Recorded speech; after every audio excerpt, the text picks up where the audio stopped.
A'udzubillahi minasyaitonirrajim. Bismillahirrahmanirrahim.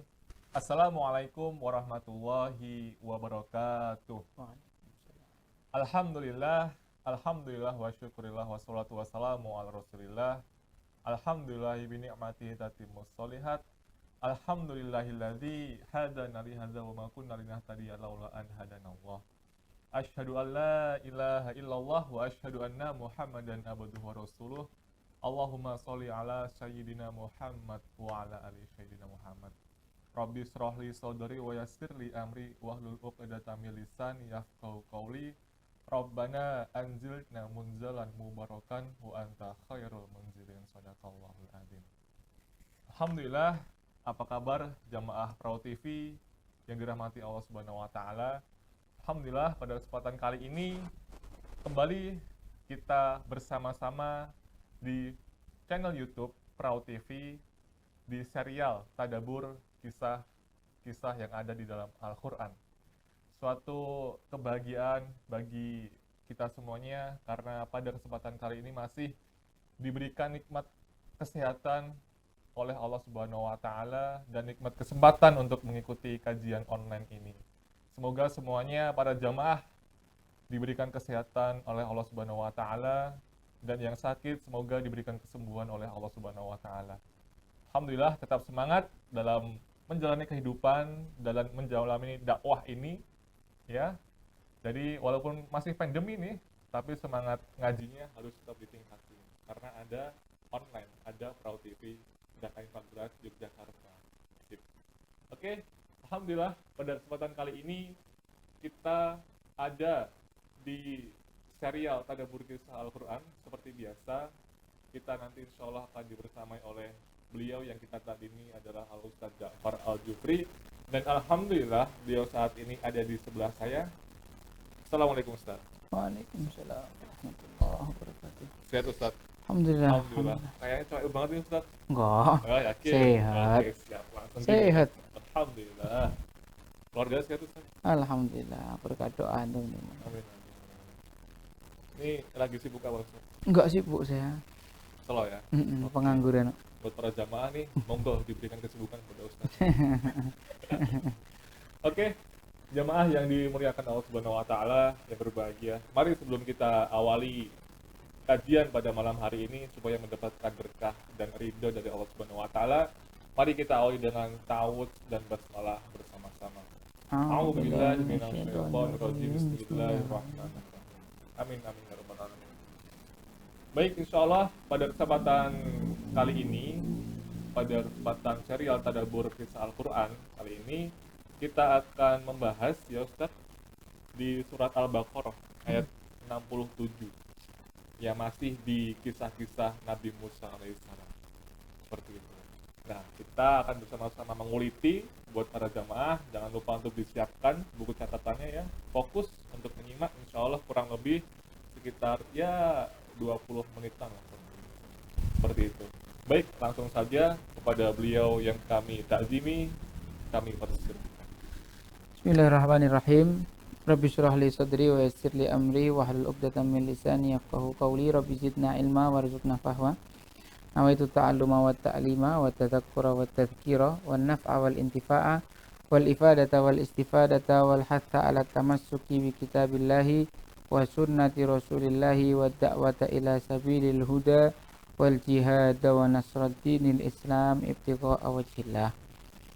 Alhamdulillah, salatu wassalamu ala rasulillah, amma ba'd. Jamaah yang dirahmati Allah, pemirsa Prau TV dimanapun antum semua berada, alhamdulillah sore hari ini kita bisa kembali sharing seputar Al-Quran, mentadaburi ayat-ayat Allah Subhanahu wa taala. Hari ini kita akan sedikit berbicara tentang kisah Nabi Musa dalam surat Al-Baqarah. Ada banyak, ada beberapa saja yang saya ambil. Sebelum masuk kisahnya, saya ingin membahas bagian awal surat Al-Baqarah, yang mana di bagian awal surat Al-Baqarah ini Allah menerangkan pembagian manusia jadi 4. Yang pertama, orang yang bertakwa, dzalikal kitabul la raiba fihi hudal lil muttaqin, dengan 5 ciri-cirinya. Yu'minuna bil ghaib wa yuqimunas shalah wa mimma razaqnahum yunfiqun. yu'minuna bima unzila ilaika wa ma unzila min qablik wa bil akhirati hum yuqinun. Nah, itulah orang bertakwa. Kemudian ada orang kafir. Orang kafir itu ya, yang kedua orang kafir. Sawaun alaihim a'angdzartahum am lam tungdirhum la yu'minun. Mau dikasih peringatan atau enggak, mereka tidak akan beriman. Kenapa? Khatamallahu ala qulubihim wa ala sam'ihim wa ala absarihim gishawa. Hati, kuping, telinga, matanya sudah ditutup sama Allah Subhanahu wa taala, tidak bisa menerima hidayah. Na'udzubillah. Semoga kita tidak termasuk. Ada lagi orang yang ketiga, itu orang-orang munafik. Yang mana orang yang Allah ceritakan ketika lakul ladina amanu qalu amanna, ketemu orang beriman ngomong beriman, wa idza khalau ila syayatinihim, kalau mereka kumpul sama setan-setan mereka, qalu inna ma'akum, sesungguhnya kami sama kalian, innama nahnu mustahziun, kami hanya sekedar berolok-olok saja ini. Jadi long term loyalty-nya orang munafik itu adalah kepada syayatinihim itu tadi. Oke, 3 bagian disebutkan. Ada satu bagian yang disembunyikan atau tipis-tipis lah pembahasannya. Syayatinihim, setan-setan mereka. Siapa itu setan-setan mereka dalam ayat ini? Inilah yang ternyata Allah Subhanahu wa taala membahas sangat panjang dalam surat Al-Baqarah. Wabil khusus juz 1 ya. Juz 1 ini sepanjang juz isinya pembahasan tentang Bani Israel.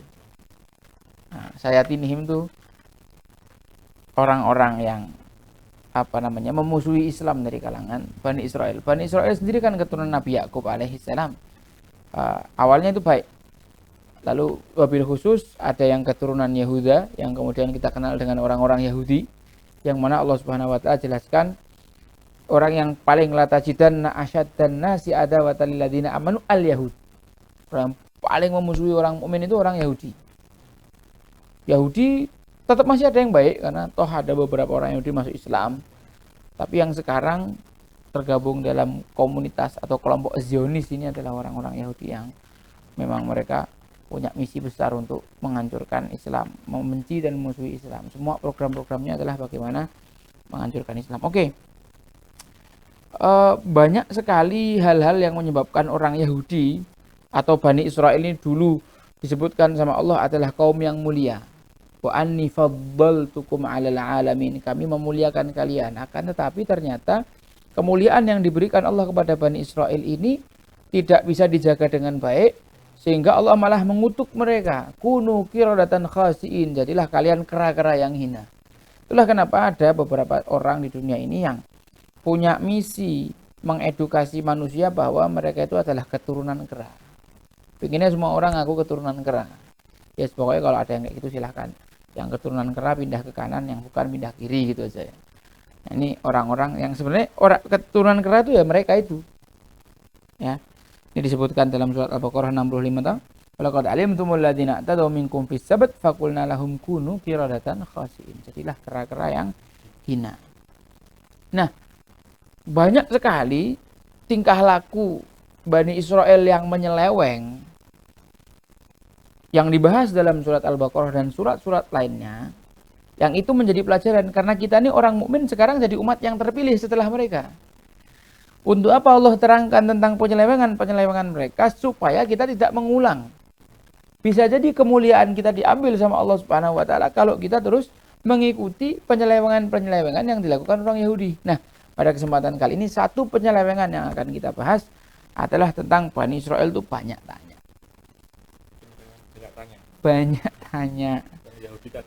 Orang Yahudi banyak tanya. Tanyanya itu bukan dalam rangka dia ingin tahu sesuatu, bukan tentang ilmu, tapi tanyanya untuk menyelisihi para nabi. Nah, disebutkan dalam hadis, fa inna ma ahlakal ladina qablakum kathratu masailihim wa ikhtilafuhum ala anbiya'ihim. Banyak orang-orang yang sebelum kalian dihancurkan sama Allah Subhanahu wa taala karena apa? Karena banyak tanya dan menyelisihi para nabi. Nah, ayat surat Al-Baqarah 67 turun karena ada kasus pembunuhan di kalangan Bani Israel. Seorang mati dibunuh, posisi mayatnya itu ada di antara 2 desa. Nah, satu penduduk desa dengan penduduk desa lainnya itu saling tuduh, saling memfitnah, siapa yang membunuh. Sampai akhirnya betul-betul tidak diketahui, hampir saja mereka berperang karena masalah itu. Kemudian salah seorang di antara mereka mengatakan, Kok bisa-bisanya sih kita perang? Padahal di sekitar kita kan ada nabi. Padahal Nabi Musa ada di sekitar kita. Udah kita nanya Nabi Musa aja yuk.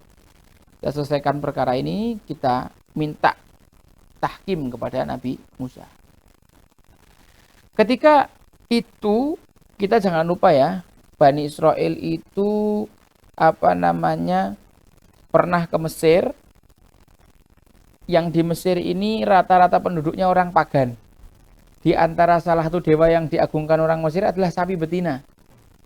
Nah, ketika orang-orang Bani Israel ini bukan protes, minta fatwa kepada Nabi Musa tentang orang yang dibunuh ini, Nabi Musa mengatakan kepada mereka, idh qala Musa liqaumihi, ketika Musa berkata kepada kaumnya, innallaha, sesungguhnya Allah, ya'murukum an tadhbahu baqarah, memerintahkan kalian menyembelih sapi betina. Jawaban Bani Israel luar biasa. Qalu atattakhiduna huzwa, apakah kau menjadikan kami bahan olok-olok? Ente nanya sama Ustaz, Ustaz, kasih saya fatwa tentang ini. Begitu Ustaz kan jawab, Ustaz, antum mengejek ana Ustaz. Ini karakter Bani Israel. Nantang betul, nyengit yo. Orang itu memang bikin emosi gitu ya. Nanya dijawab malah maitu. Nah, cara jawabnya maitu betul. Sahih.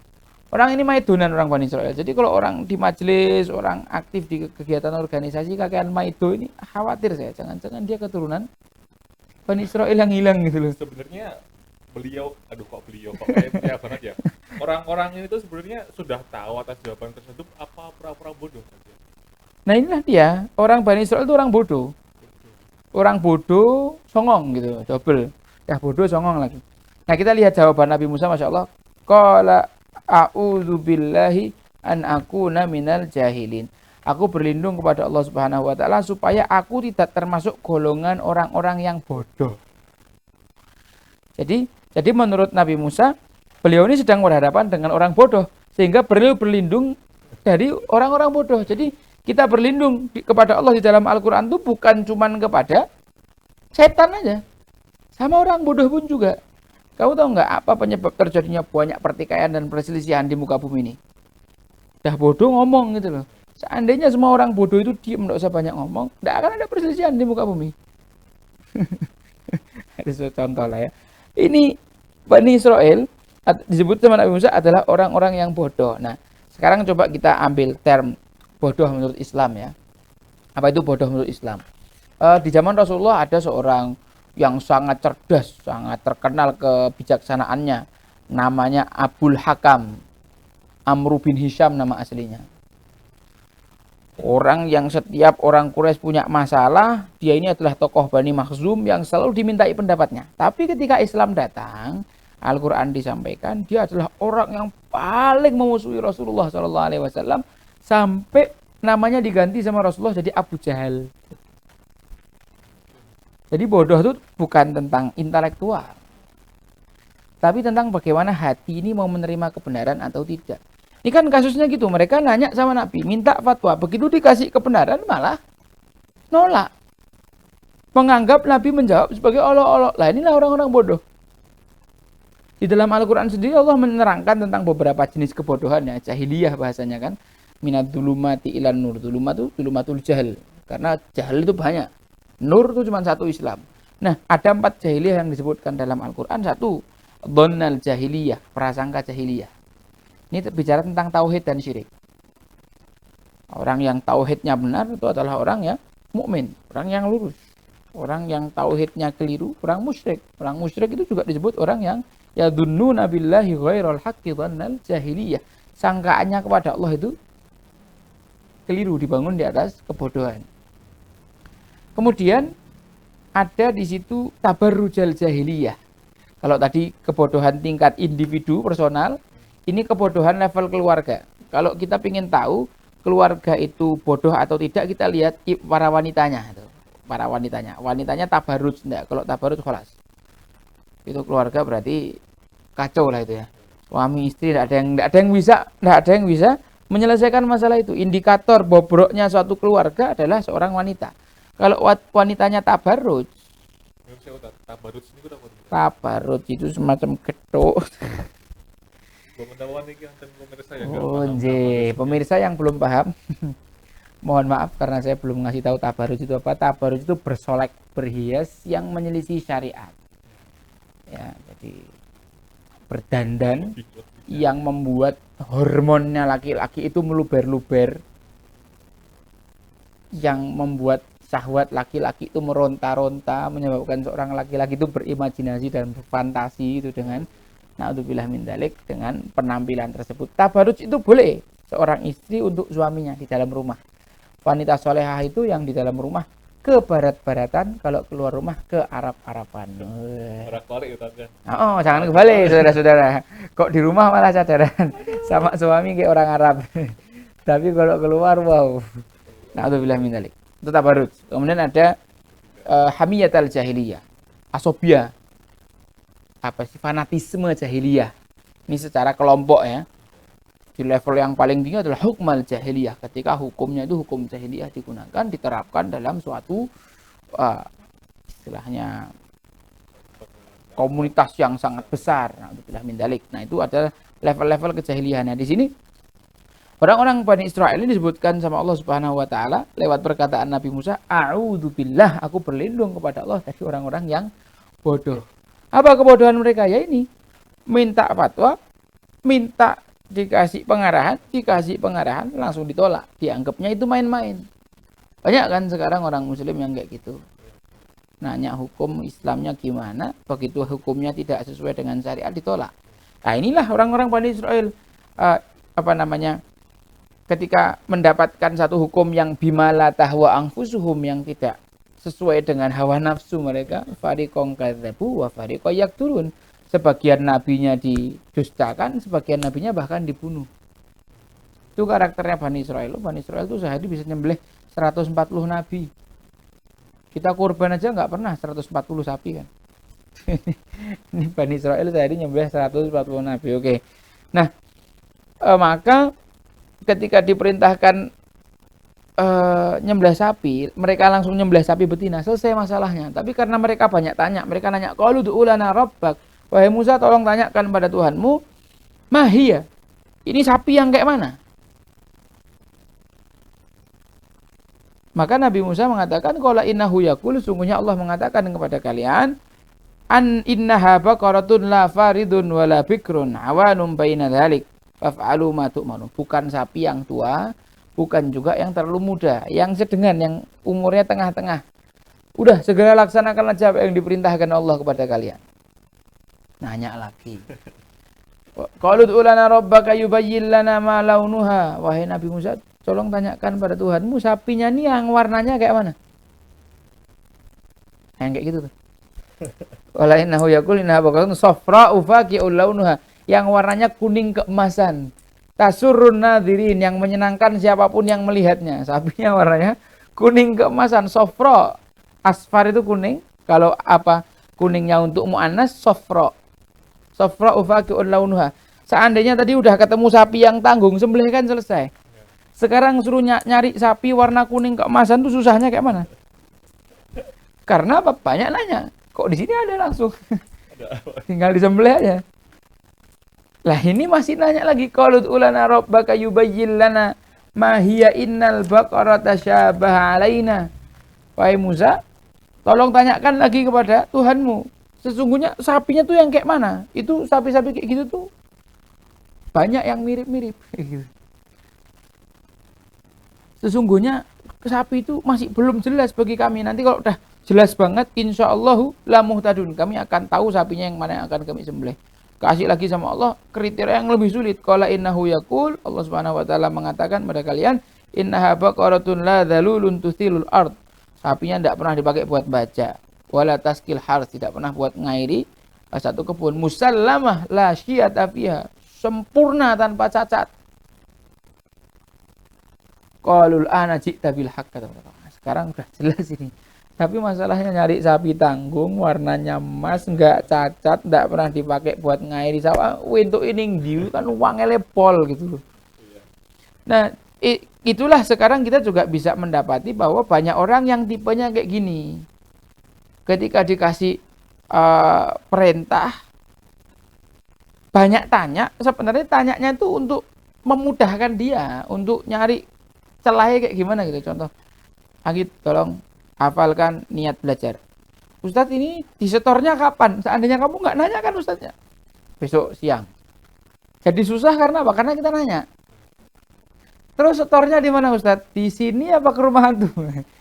Dibikin sulit, setornya di Sleman. Karena apa? Nanyanya itu malah bikin sulit. Udah kok dikasih perintah, udah jelas, laksanakan aja langsung aja laksanakan. Kecuali kalau kita nanya ilmu lain kasus.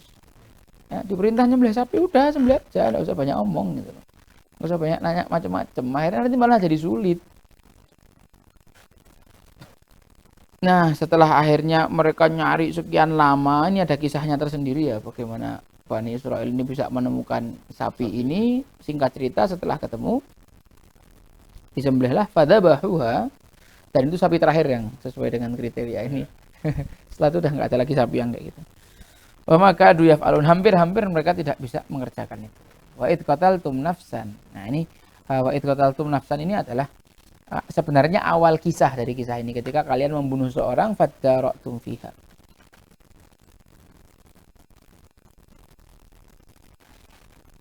Apa namanya? Ketika kalian membunuh seorang lalu kalian saling tuduh menuduh. Wallahu mukhrijum ma kuntum taktumun. Sungguhnya Allah Maha mampu untuk mengeluarkan apapun yang kalian sembunyikan. Nah, itu saja apa artinya dari kisah ini kita dapat mengambil ibrah dan pelajaran. Allah Subhanahu wa taala berfirman, "Ya ayyuhalladzina amanu, wahai orang beriman, la tas'alu an asya." Jangan kau nanya sesuatu ing tubdalakum tasukum. Yang kalau pertanyaan itu jawab akan membuat kalian tuh kesulitan. Jadi disandingkan antara keimanan dengan nggak usah nanya yang menyulitkan. Karena banyak nanya yang menyulitkan diri itu bukan karakter orang muslim. Orang muslim itu ketika disuruh sama Allah dan Rasulnya sami'na wa ata'na.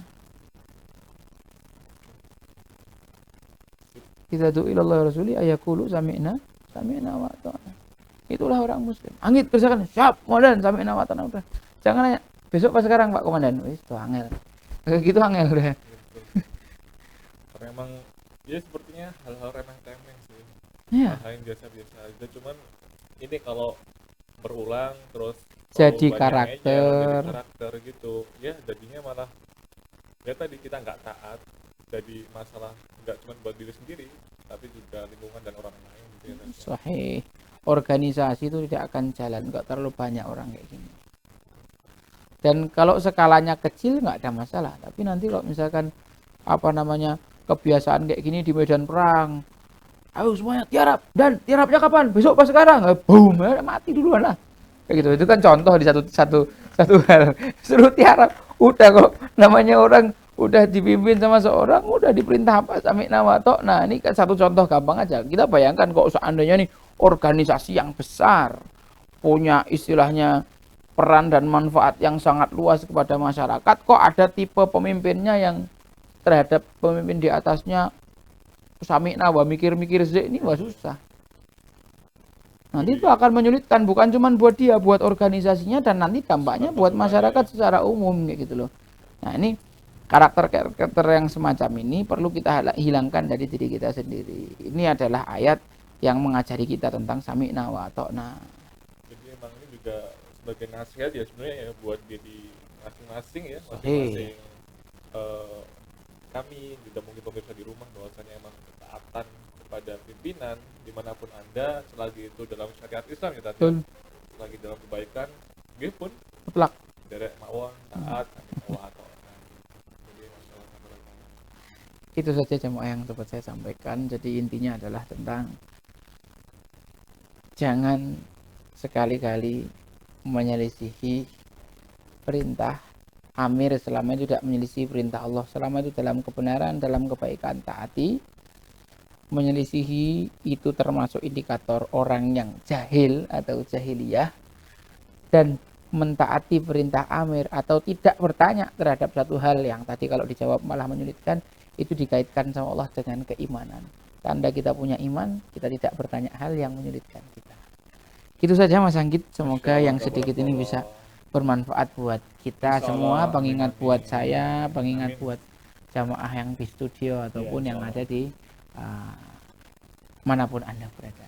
Ya, siap. Alhamdulillah, alhamdulillahirabbil alamin. Masyaallah tabarakallah ya pemirsa sekalian, ilmu yang tadi disampaikan oleh Ustaz Ja'far sedikit tapi ngena banget gitu loh. Ngena banget terutama buat diri saya secara pribadi sih, bahwasanya mengenai ketaatan ya, ketaatan terhadap pimpinan, terhadap atasan kita di mana Anda berada. Ya, semoga teman-teman bisa mengambil ibroh dan pelajaran pada kesempatan kali ini, dan kita doakan bersama semoga Ustaz Ja'far keluarga diberikan kesehatan, amin ya Rabb, amin, diberikan rezeki yang berlimpah dan berkah, dan dikabulkan segala hajat di dalam hidup. Baik jemaah sekalian, mari kita akhiri kajian kita pada kesempatan kali ini dengan mengucapkan alhamdulillah bersama-sama. Alhamdulillahirabbil alamin, dengan disempurnakan dengan doa kafaratul majelis. Subhanallah sekian, atas banyak salahnya itu murni karena kebodohan saya. Wassalamualaikum warahmatullahi wabarakatuh. Waalaikumsalam warahmatullahi wabarakatuh.